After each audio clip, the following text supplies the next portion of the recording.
वाञ्छाकल्पतरुभ्यश्च कृपासिन्धुभ्य एव च पतितानां पावनेभ्यो वैष्णवेभ्यो नमः। अनन्तकोटिवैष्णववृन्द की जय। जय जय श्री चैतन्य जय नित्यानंद, जय अद्वैत चंद्र जय गौरभक्तवृंद। जय जय श्री चैतन्य जय नित्यानंद, जय अद्वैत चंद्र जय गौरभक्तवृंद। हरे कृष्ण कृष्ण कृष्ण हरे हरे, हरे Ram Ram Ram Hare Hare.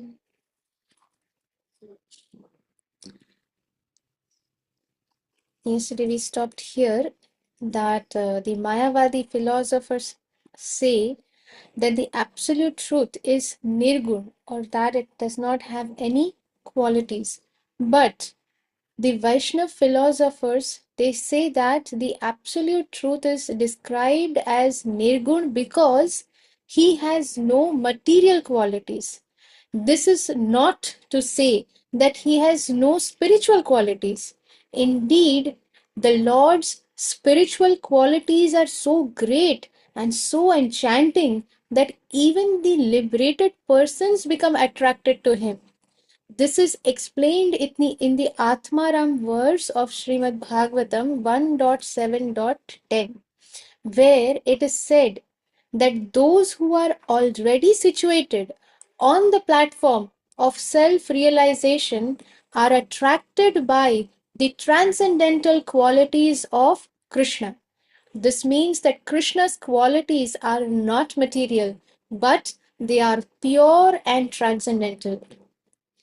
The highest stage of ecstasy is characterized by the following 13 transcendental qualities: dancing, rolling on the floor, singing, clapping, stretching the body, thundering, yawning, breathing heavily, forgetting the social conventions, drooling, laughing, shaking the head, and hiccoughing. All these symptoms are not awakened simultaneously. They appear according to the exchange of transcendental mellows. Sometimes one symptom is prominent and at another time another is prominent. So these are 13 transcendental symptoms of the highest stage of ecstasy. When Mahaprabhu went into ecstasy, he would exhibit uh, one or more of these qualities at a time. So all the time he was doing Harinam Sankirtan, he was singing and he was dancing. His dancing was such that everybody would be attracted. They have never seen such a beautiful personality and such beautiful dancing. And so people would gather to see his dance, and his singing was so beautiful. Many times Mahaprabhu would forget everything, or he would not be in his external consciousness, and he would start laughing, he would start jumping, and he would start making noises like thundering noises, or he would roll on the floor, suddenly fall on the floor and start rolling on the floor. Dhulai gora gori jai. So he would start rolling on the floor in ecstasy because he was exhibiting the bhav, the mahabhav of Srimati Radharani in separation of Krishna. So Mahaprabhu was exhibiting those qualities, and they were coming automatically because of the mood of Srimati Radharani. And then sometimes he would be drooling, so his saliva would start coming out. Sometimes Mahaprabhu would fall unconscious, and the saliva would come out, and people would think, oh, what happened to Mahaprabhu? Maybe, is he losing his life air or something? So people would get so scared, what is happening to Mahaprabhu? And hiccoughing, hitchkey. So these are all various symptoms of highest stage of ecstasy, and one should not try to imitate these things. There are many sahajiyas who exhibit such kinds of symptoms, and they don't exhibit actually from within, but they are all false exhibitions. So we should be very, very careful. We should never try to show ourselves, even if something is actually, even if such a symptom is coming by itself also, we should actually keep it hidden. We should try to hide it. We should never um, let our symptoms or anything. Actually, these symptoms don't come easily. They are the highest stage of ecstasy. But even for neophytes, sometimes these symptoms may come when they are not doing any aparadh, and when they are very new. But we should be very careful. We should not let any of these symptoms be seen by others. There are five transcendental rasas or mellows. The initial stage is called Shantarati, wherein one who is liberated from material contamination appreciates the greatness of the Supreme Personality of Godhead. One who attains this stage does not exactly engage in the transcendental loving service of the Lord. For this stage, this is the neutral stage. Like the trees, the cows, they are not actively engaged in any kind of service or transcendental loving service of the Lord, but they are still in the Shantarati. They are in Shantarati because they are exchanging transcendent, they are exchanging this. Please give me one moment.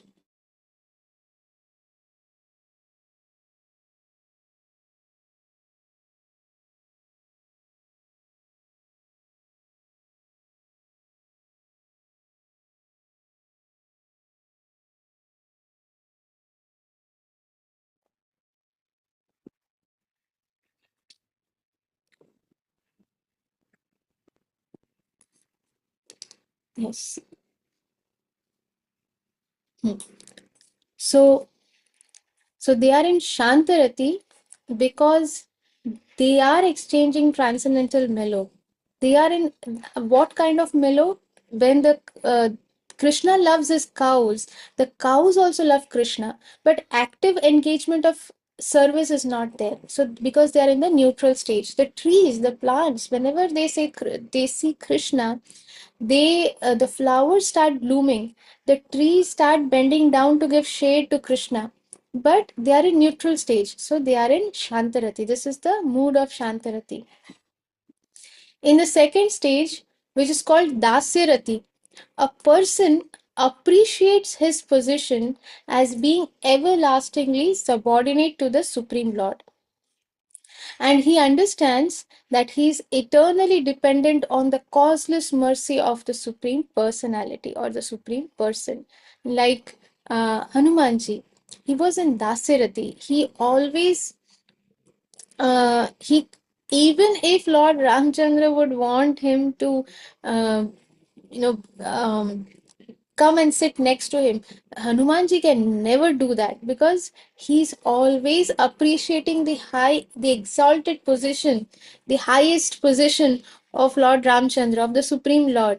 And he always sees himself as eternally dependent on the causeless mercy of the Supreme Person, of the Supreme Lord. That is the mood of Dasirati. At that time, there is an awakening of natural affection, such as is felt by a son who grows up and begins to appreciate his father's benedictions. At this stage, the living entity wants to serve the Supreme Lord instead of serving Maya or illusion. The third stage in the development of transcendental love is called Sakhyarati. In this stage, one associates with the Supreme as a friend or on an equal level.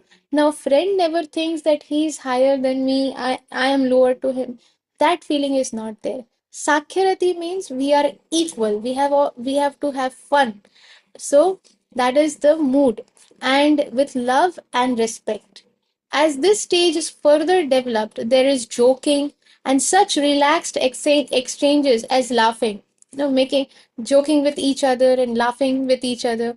On this level, there are fraternal exchanges with the personality of Godhead, and one is free from all bondage. One forgets his inferior position as a living entity, but at the same time, he has the greatest respect for the Supreme Person. It is not that they don't have the respect, they have the greatest respect, but the love is so much, the love is overpowering, and therefore there is a feeling that we are on an equal level. So there is love and respect, but the love is such that. Uh, The living entity forgets that actually we are at a lower level. We are in an inferior position and starts saying that okay, now we are friends. We want to have fun. We want to give pleasure to Krishna. So that feeling is always there, that it is for the pleasure of Krishna. In the fourth stage called Vatsalya Rati, the fraternal affection of the preceding stage means the fraternal affection of the Sakya Rati develops into parental affection. At this time, the living entity acts as the parent of God, like Yashoda Mata, like Nanda Baba, like Vasudev and Devaki Mata. So they are in the Vatsalya Rati, especially Yashoda Mata. If somebody is, if somebody aspires to be in the Vatsalya Rati, then they should always read the pastimes of Yashoda Ma and of Krishna, because Yashoda Ma is the epitome of Vatsalya Rati, the epitome, uh, the devotee who is in the highest platform on Vatsalya Rati, because the affection is so much that they completely forget all other things. At this time, the living entity acts as the parent of the God. Instead of worshipping the Lord, the living entity, as a parent of the Supreme Person, becomes an object of worship for him. So, because we respect our parents, every day morning we offer our obeisances to our parents. So, so the Supreme Person, because of the love of this pure devotee, because of the love, the pure love, unconditional love of Yashoda Mata, she is now the parent. She is mother of the Supreme Person, and the Supreme Person is actually subordinate to her, and he is offering his obeisances to Yashoda Mata and Nanda Baba because they are his parents. So instead of worshipping the Lord, the living entity, as a parent of the Supreme Person, they become the object of worship for the Supreme Person, for Krishna. At this stage, the Lord depends on the mercy of his pure devotee and puts himself under the control of the devotee to be raised nicely. Means the child is not, the child, when the child is small, they are not depending, I mean, they are not independent. They are depending on the mercy of their parents. When the mother will feed, the child will the, I mean, the hunger will be taken care. If the mother does not give anything, then the child will not be cook by himself or herself and eat something. So similarly, the Supreme Lord, although he is self satisfied, he is Atmaram, but and when the pure devotee is in Vatsalya Rati, when Yashoda Ma is cooking for Krishna, then Krishna, because of the love and the reciprocation with the pure devotee, is feeling hungry and starts crying that mother, I'm hungry, please feed me, I'm hungry, I want your attention. So the Supreme Person becomes dependent on the mercy of his pure devotee and puts himself, that is, Krishna puts himself under the control of the devotee to be raised nicely. Such a devotee can embrace the Supreme Lord and even kiss his forehead and his head. You know, Mother Yashoda would kiss the forehead of Krishna. Nanda Baba would kiss the forehead of Krishna. Sometimes Nanda Baba would say, go and get my padukas. So Krishna would bring the padukas on his head, Nanda Baba's paduka on his own head, and offer it to Nanda Baba.